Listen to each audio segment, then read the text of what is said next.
पूरी दुनिया की नजरें अगले हफ्ते शुक्रवार को अमेरिकी राष्ट्रपति ट्रंप और रूस के राष्ट्रपति व्लादिमीर पुतिन की मुलाकात पर टिकी है, जो कि अमेरिका के राज्य अलास्का में होने वाला है। लेकिन दोस्तों, अलास्का ही क्यों?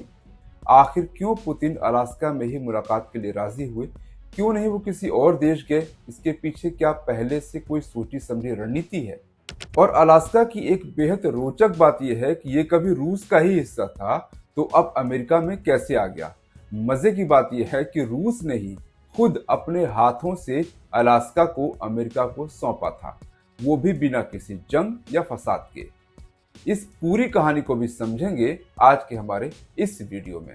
1853 से 1856 तक चले क्रीमियन वॉर में रूस की जबरदस्त हार हुई थी। ब्रिटेन, फ्रांस और दूसरे ओटोमन साम्राज्य के खिलाफ इस जंग में रूस पूरी तरह से कर्ज में डूब चुका था। एक तरह से कहें कि बैंकक्रप्ट हो चुका था। जंग के लिए उसने जो कर्ज लिए थे वो उसे चुकाने की हालत में भी नहीं था। अलास्का एक ऐसा स्टेट था जिसको बचाए रखना रूस के लिए मुमकिन नहीं था।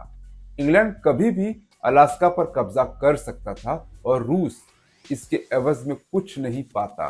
उसके हाथ से अलास्का निकल जाता और उसके बदले में रूस को कुछ भी नहीं मिलता। इसके अलावा खतरा यह भी था कि ब्रिटेन अगर अलास्का पर कब्जा कर लेता तो रूस की समुद्री सीमा से वो काफी नजदीक होता। ऐसे में रूस ने एक तरीका निकाला। उस दौरान रूस और अमेरिका के बीच दोस्ताना रिश्ते हुआ करते थे। आज की तरह एक दूसरे के दुश्मन नहीं थे। रूस ने अमेरिका को अप्रोच किया और एक प्रस्ताव दिया कि वो अलास्का को खरीद ले। अमेरिका को यह डील पसंद आई। $72 लाख में यह डील हो गई। इस सौदे को अलास्का परचेज के नाम से जाना जाता है। 30 मार्च 1867 को डील पर दस्तखत हुए और 18 अक्टूबर 1867 को अलास्का आधिकारिक तौर पर अमेरिका को सौंप दिया गया। अलास्का अमेरिका के लिए एक वरदान साबित हुआ। ये साइज में इतना बड़ा था कि इसमें राजस्थान जैसे 5 बड़े राज्य समा जाएं। अलास्का में प्राकृतिक गैस, पेट्रोलियम पदार्थों का भंडार है। आप इस बात से अंदाजा लगा लीजिए कि अमेरिका में कुल तेल खपत का 20% से ज्यादा पेट्रोल यहीं से आता है। सिर्फ पेट्रोल ही नहीं, यहाँ पर हीरे और सोने की खदानें भी हैं। मतलब ये कि अमेरिका के लिए ये डील बहुत बढ़िया साबित हुई। ये तो कहानी हुई अलास्का की। अब सवाल ये है कि आखिर पुतिन अलास्का में ही ट्रंप से मिलने को राजी क्यों हुए?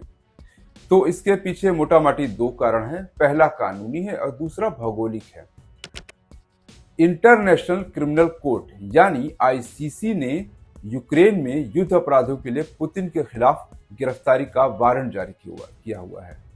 वारंट मतलब अगर वो चाहे तो वहां पर उनकी गिरफ्तारी हो सकती है। यानी अगर पुतिन किसी भी आईसीसी सदस्य वाले देश में गए तो उनकी गिरफ्तारी हो सकती है। अब चूंकि संयुक्त राज्य अमेरिका आईसीसी का मेंबर नहीं है और इसके अधिकार क्षेत्र में मान्यता नहीं देता है, इसलिए पुतिन को आईसीसी के सदस्य देशों के उलट अलास्का में गिरफ्तारी का कोई खतरा नहीं है। हालांकि इसको ध्यान में रखते हुए पुतिन ने पहले ही कहा था कि ये बैठक यूएई में हो सकती है, लेकिन ट्रंप साहब ने अलास्का में मिलने को कहा तो अब दोनों वहीं पर मिल रहे हैं। ये तो हो गई कानूनी बात।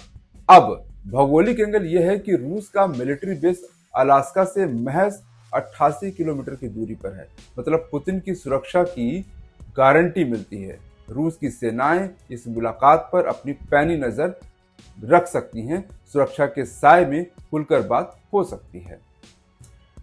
ट्रंप और पुतिन के बीच होने वाली ये मुलाकात किसी भी सूरत में दोस्ताना तो नहीं लगती है, क्योंकि ट्रंप खुलेआम धमकी दे रहे हैं कि जो भी देश रूस से तेल खरीदेगा उस पर 100% का टैरिफ का जुर्माना भी लगेगा। साथ ही ट्रंप ने रूस को भी चेतावनी दी है कि वो यूक्रेन के साथ जंग को खत्म करे और शांति बहाल करे। तो ये समझना मुश्किल नहीं कि बातचीत का एक बड़ा हिस्सा यूक्रेन युद्ध ही होगा। अब जो भी होगा देखते हैं आने वाला हफ्ता दुनिया के लिए क्या संदेश लेकर आया। साथ ही ट्रंप ने रूस को भी चेतावनी दी है कि वो यूक्रेन के साथ जंग को खत्म करे और शांति बहाल करे। तो ये समझना मुश्किल नहीं है कि बातचीत का एक बड़ा हिस्सा यूक्रेन युद्ध ही होगा। अब जो भी होगा देखते हैं आने वाला हफ्ता दुनिया के लिए क्या कुछ पैगाम लेकर आता है। बात बनी तो बनी, नहीं बनी तो पूरी दुनिया में व्यापार का संघर्ष और तेज होगा। नमस्कार, जय हिंद। है।